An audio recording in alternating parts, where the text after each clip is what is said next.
അങ്ങനെ ഉപ്പ വന്നിട്ട് ആ തീവണ്ടിയിൽ വരുന്നു. തീവണ്ടി വരുമ്പോൾ തീവണ്ടി തന്നെയാണ് പറയണം, കൽക്കരി. അപ്പം 10 മൈലിലാണ് പോവുക, കടൽ വഴിക്കാണ് പോവുക എന്നുള്ളതൊക്കെ നമുക്കറിയാം. എൻ്റെ കൂടെ കടിച്ചു വളർന്ന് നടന്ന മുഹമ്മദ് അലി ഉണ്ട് അവിടെ. ഞങ്ങൾ ചീരാക്കഞ്ഞിയൊക്കെ കുടിച്ചിട്ടാണ് ഭക്ഷണത്തിനൊക്കെ ഭയങ്കര പൈസ ഇല്ലാത്ത വിഷമിക്കുന്നത്. പ്ലൈവുഡ് കിടന്നിട്ട് അതിൻ്റെ മുകളിലാണ് കിടന്നുറങ്ങുന്നത്. ഏകദേശം ഒരു കടലിൻ്റെ ഉള്ളിലായിട്ട് വലിയ ഒരു ഉരു നിൽക്കുന്നത് കണ്ടത്. പറഞ്ഞ പോലെ കേരളത്തിൽ നിന്ന് പലരും പല കാര്യങ്ങൾക്കായിട്ടാണ് അവിടെ പല സ്വപ്നങ്ങളായിട്ടാണ് പോകുന്നത്. അതിൽ യാത്ര തന്നെ സ്വപ്നമാക്കി പോയ ഒരാളാണ് താങ്കൾ. അതെ. ആ യാത്ര ഉരുവിലുള്ള അല്ലെങ്കിൽ പത്തേമാരിയിലുള്ള ആ യാത്ര, എന്താണ് ആ യാത്രയെക്കുറിച്ച് പറയാൻ? പത്തേമാരി യാത്ര പറയുന്നതിൻ്റെ കുറച്ച് മുന്നേട്ട് ഞാൻ ഇവിടുന്ന് സ്റ്റാർട്ട് ചെയ്തത് പറയാം. അത് വിശദീകരിച്ച് പറയല്ല. അതായത് ഈ പൂവോളം അല്ലെങ്കിൽ ഇങ്ങനെ എന്നുള്ള ഒരു ഡിസ്കഷൻ വീട്ടിലുണ്ടായിട്ടില്ല. ഇല്ല. അതുകൊണ്ട് ഒരുപാട് ഗുണങ്ങളുണ്ടായിട്ടുണ്ട്. ഉമ്മാക്ക് എൻ്റെ മകൻ എന്നെ പോകുകയാണല്ലോ എന്നുള്ളൊരു വിഷമമില്ല. അതില്ല. എവിടെയാണ് ഈ സ്ഥലം എന്നുള്ളത് അറിയില്ലല്ലോ. തൃശ്ശൂർ പോകുകയാണോ അല്ലെങ്കിൽ അതൊന്നും അല്ലെങ്കിൽ അങ്ങനെ ഒന്നും അറിയില്ലല്ലോ. ഒരു കാര്യം. അതെ. എനിക്കാണെങ്കിൽ എന്തോ ഒരു സന്തോഷമാണ് വരുന്നത് യാത്രയുടെ. ആ സമയത്ത് ഇതിൻ്റെ എല്ലാത്തിൻ്റെയും ഫൈനൽ ഡിസിഷൻ എടുക്കുന്നത് ഉപ്പയാണ്. അപ്പോൾ ഉപ്പ പറയുന്നു മറ്റന്നാൾ പോകുന്നു. അപ്പം അങ്ങനെ അപ്പോൾ ഓരോ ദിവസം പോകുന്നത് കേൾക്കുമ്പോൾ സന്തോഷമുണ്ട്. അങ്ങനെ ഉപ്പ കാലത്ത് കാട്ടൂരിന്ന് ബസ് കയറിയും ഒക്കെ ആയിട്ട് മട്ടാഞ്ചേരിയിലേക്ക് എത്തുന്നു. അവിടെ നിന്നാണ് ഈ ട്രെയിൻ സ്റ്റാർട്ട് ചെയ്തത്. മട്ടാഞ്ചേരി വാർഫ്, പഴയ റെയിൽവേ ലൈൻ, പണ്ടുണ്ടായിരുന്ന എയർപോർട്ടിൻ്റെ വെല്ലിംഗ്ടൺ ഐലൻഡ്, അവിടെയാണ് സ്റ്റാർട്ട്. അന്നുള്ള ട്രെയിനിൽ മോസ്റ്റ് ട്രെയിനും ഗുഡ്സ് ട്രെയിനുകളാണ്. അത് ഞങ്ങൾക്ക് നിയറസ്റ്റ് റെയിൽവേ സ്റ്റേഷൻ ഇരിഞ്ഞാലക്കുട എന്നാണ് റെയിൽവേ സ്റ്റേഷൻ്റെ പേര്. അത് കല്ലേറ്റുകരയിലാണ്. അപ്പോൾ ഉപ്പ കാലത്ത് പോയിട്ട്, അപ്പോൾ അന്ന് ഉച്ചരിച്ചിട്ടാണ് ഞങ്ങൾ പോകേണ്ടതെന്ന് ഞങ്ങൾക്കറിയാം. പക്ഷേ യാതൊരു ദുഃഖവും ഇല്ല, സന്തോഷമാണ്. അത് ഈ സന്തോഷം വീട്ടിൽ നിന്ന് രക്ഷപ്പെടാനുള്ള സന്തോഷമല്ല, അങ്ങനെ ഒരു അവസ്ഥയല്ല. അങ്ങനെ ഉപ്പ വന്നിട്ട് ആ തീവണ്ടിയിൽ വരുന്നു. തീവണ്ടി വരുമ്പോൾ തീവണ്ടി തന്നെയാണ് പറയണം, കരിവണ്ടി. ഉപ്പ ഇറങ്ങുന്നു, ഞാനതിൽ കയറുന്നു. അല്ലാതെ റിസർവേഷൻ ഇല്ല. അങ്ങനെ 40 മണിക്കൂറിന് ശേഷമാണ് ദാദറിലേക്ക് എത്തുക. ദാദർ അത് ആർക്കോണം വഴിക്കാണ് പോവുക. അവിടെ ഇറങ്ങിയിട്ട് അപ്പോൾ എൻ്റെ കയ്യിൽ ഈ ഹമീദ്ക്കാടെ അഡ്രസ്സ് ഉണ്ട്. ഓരോരുത്തരോടും ചോദിക്കുന്നു എവിടെയാണ് ഹമീദ്ക്കാട് പേടിയ. അങ്ങനെ ചോദിച്ച് ഹമീദ്ക്കാട് അടുത്തെത്തുന്നു. അവിടെയാണ് ഞാൻ പിന്നെ ഒരു 21ഓളം ദിവസം ബോംബെയിൽ താമസിക്കുന്നു. ശരിക്കും ഇവിടുന്ന് പുറപ്പെടുമ്പോൾ ഉപ്പാക്ക് മാത്രമേ ഇത് പേർഷ്യക്കാണ് പോകുന്നുള്ളൊരു ധാരണ ഉണ്ടായത് അറിയുള്ളൂ.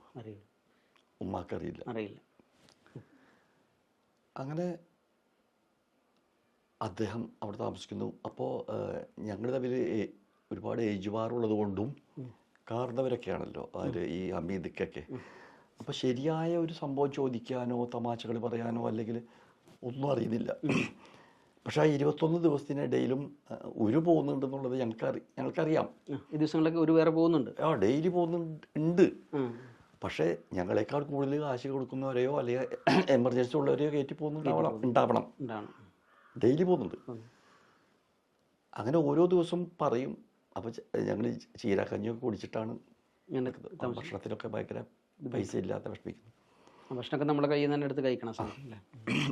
താമസിക്കുന്ന എനിക്ക് ഇന്നും ഓർമ്മയാണ്, ഒരു ചെറിയ ഒരു ഷോപ്പ് പുതുക്കി പണിയുന്നുണ്ടായിരുന്നു. അപ്പോൾ അതിന് മുകൾ ഭാഗം പൊളിച്ചിട്ടിരിക്കുന്നത്. അവിടെ ഒരു പ്ലൈവുഡ് കിടന്നിട്ട് അതിൻ്റെ മുകളിലാണ് കിടന്നുറങ്ങുന്നത്. അങ്ങനെ ഒരു ദിവസം കൺഫേംഡ് പറഞ്ഞു. അപ്പം ഞങ്ങൾ നേരം പോകാനായിട്ട് പുറത്തൊക്കെ ഒന്ന് ഇറങ്ങി നടക്കുന്നതിന് പകരം അവർ പറഞ്ഞു ഇന്ന് ഒരിക്കലും പോകരുത്, ഇന്ന് ഒരു പോകുന്നുണ്ട്. അങ്ങനെ ഞങ്ങൾ അവിടെ ഫിയറ്റ് കാറുകളാണല്ലോ, ടാക്സി. അങ്ങനെ ഞങ്ങളുടെ കൂടെ ഏതോ ഒരാൾ വേറെയുണ്ട്. മോസ്റ്റ് പ്രോബബ്ലി അത് ഏജൻറ്റ്, ഈ അമേരിക്കല്ലാത്ത. അപ്പോൾ അവർക്കടെ കയ്യിൽ ഞങ്ങളെ ഹാൻഡ് ഓവർ ചെയ്യണം. അങ്ങനെ ഞങ്ങൾ ഇങ്ങനെ ഓടി വണ്ടി. അപ്പോൾ രാത്രി ഒരു 8 മണി ഒക്കെ ആയിട്ടുണ്ടാവും. ഒരു ഭാർഗവി നിലയം പോലെയുള്ള ഒരു കെട്ടിടത്തിൻ്റെ അടുത്തേക്ക് കൊണ്ടുപോയി. പൊട്ടിപ്പൊളിഞ്ഞ കെട്ടിടം. അതും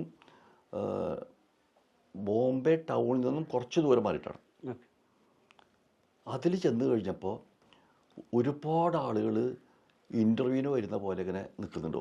അധികവും ഈ ചെറുപ്പക്കാരാണ്.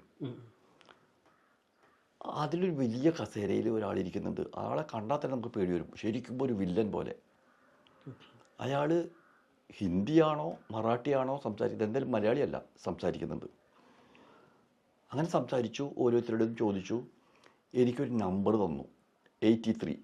ഞാനത് ഇന്നും മറക്കില്ല. കാരണം എൻ്റെ കോളേജിലത്തെ നമ്പറും 83 ആയിരുന്നു. ആ, അത് കഴിഞ്ഞ് കുറച്ച് കഴിഞ്ഞു. നമ്മളൊക്കെ ഇങ്ങനെ ഇവർ പറയുന്ന പോലെ തന്നെ ഒരു യാന്ത്രിക മനുഷ്യന്മാരെ പോലെ നടക്കുകയാണ്. ഇവർ പറയുന്നത് മുഴുവൻ ഒബീഡിയൻറ്റ് സെർവൻ്റായിട്ട്. കുറച്ച് കഴിഞ്ഞപ്പോൾ അവർ പറഞ്ഞു, ഇത്ര ആൾക്കാർ ഇന്ന സ്റ്റേഷനിലേക്ക് കൊണ്ടുപോവുക, 1 മുതൽ ഇത്ര വരെ ഇന്ന ആൾക്കാരെ ഇന്ന സ്റ്റേഷനിലേക്ക് കൊണ്ടുപോവുക എന്നൊക്കെ അവർ ഇരുന്ന് പറയുന്നുണ്ട്. അങ്ങനെ ഞാൻ പോയ സ്റ്റേഷൻ മഹാലക്ഷ്മി എന്നുള്ള സ്റ്റേഷനായിരുന്നു. അവിടെ ചെന്നപ്പോൾ എൻ്റെ നാട്ടുകാരനും എൻ്റെ കൂടെ കടിച്ചു വളർന്ന് നടന്ന മുഹമ്മദ് അലി ഉണ്ട് അവിടെ. അതിന് കാരണം അവനും ഞാനും ഭയങ്കര കൂട്ടുകാരാണ്. അവൻ്റെ ബാപ്പയും എൻ്റെ ബാപ്പയും കൂട്ടുകാരാണ്. പക്ഷേ ഈ പോകുന്നതിൻ്റെ പേര് തന്നെ കള്ളക്കടത്തത്തിന് പോകാമെന്ന് പറയാം. അതുകൊണ്ട് ആരും അങ്ങോട്ടും ഇങ്ങോട്ടും പറയില്ല. അത് പിന്നെ കുശുമ്പുകൊണ്ടല്ല. ഒരുത്തിന് ഫ്ലാഷ് ആക്കി കഴിഞ്ഞാൽ ചിലപ്പോൾ പിടിച്ചാലോ, പിടിച്ചിരും. അതെ, പ്രത്യേകിച്ച് പാസ്പോർട്ട് ഒന്നുമില്ല. അങ്ങനെ എന്നിട്ട് അവിടുന്ന് ഈ ട്രെയിനിൽ കയറുന്നു. ട്രെയിൻ പോയി ഒരുപാട് ദൂരം യാത്ര ചെയ്തിട്ടുണ്ട്. എനിക്ക് തോന്നുന്നൊരു 2-3 മണിക്കൂറോളം പോയിട്ടുണ്ടാവണം. ആ സ്റ്റേഷൻ്റെ പേരാണ് വിറാർ. അവിടെ ചെന്നിറങ്ങുമ്പോൾ അപ്പം അത് ഈ പറഞ്ഞ ബോംബെ ആയിട്ടൊക്കെ വളരെ ദൂരം കഴിഞ്ഞിട്ടാണ് സ്ഥലത്ത്.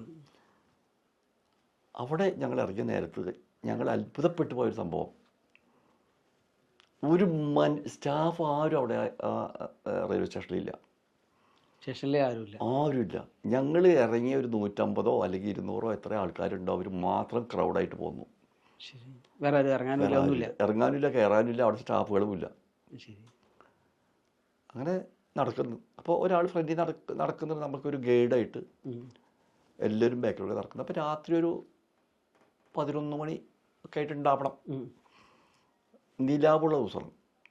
അപ്പോൾ അല്ലാതെ അവിടെ ലൈറ്റുകളൊന്നും വേറെ സൗകര്യമില്ല. അപ്പം നടക്കുമ്പോൾ എൻ്റെ കാലിലൊരു സാധാരണ വീവാർ ചെരുപ്പാണ്.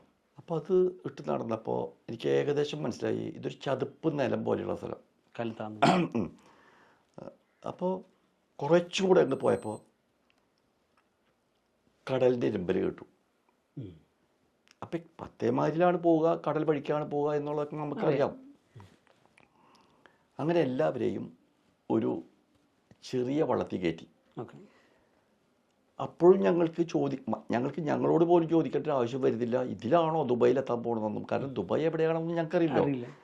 അങ്ങനെ അറിയുമായിരുന്നെങ്കിൽ ചോദിക്കട്ടോ. അതായത് 6 ദിവസത്തെ യാത്രയുണ്ട്, അല്ലെങ്കിൽ ഇത്രയും നോട്ടിക്കൽ മൈൽസ് ദൂരമാണ് എന്നൊക്കെ അറിയുന്നുണ്ടെങ്കിലാണല്ലോ ഈ ഒരു ചെറിയ സാധനത്തിലാണോ എന്ന് ചോദിക്കേണ്ട ആവശ്യമില്ലല്ലോ. അപ്പം ഞങ്ങളതിൽ കയറിയിരിക്കുന്നു. അതുമാത്രമല്ല, എന്നെ സംബന്ധിച്ചിടത്തോളം ഞാൻ നേരത്തെ പറഞ്ഞ പോലെ യാത്രയാണല്ലോ അതിൽ വിഷയമുള്ളൂ. അങ്ങനെ ഇത് സാധാരണ മീൻ പിടിക്കുന്ന ബോരികൾ എന്ന് പറയാം അവിടെ, ഈ മീൻ പിടിക്കുന്ന ആൾക്കാർ അവരുടെയാണ്. അതിന് എഞ്ചിനൊക്കെ ഉണ്ട്, ഔട്ട് ബോർഡ് എഞ്ചിനാണ് കേട്ടോ, എഞ്ചിനുണ്ട്. അത് പോകുന്നു. അപ്പോഴും ഞങ്ങൾ ആരും അങ്ങോട്ടും ഇങ്ങോട്ടും പരസ്പരം ഒന്നും സംസാരിക്കുന്നില്ല. വ്യത്യസ്തമായ വികാരങ്ങളാണ് എല്ലാവർക്കും. അങ്ങനെ പോയി ഏകദേശം ഒരു മണിക്കൂറിൽ കൂടുതൽ പോയിട്ടാവും. അത് ചെന്നപ്പോഴാണ് ഏകദേശം ഒരു കടലിൻ്റെ ഉള്ളിലായിട്ട് വലിയ ഒരു ഉരു നിൽക്കുന്നത് കണ്ടത്.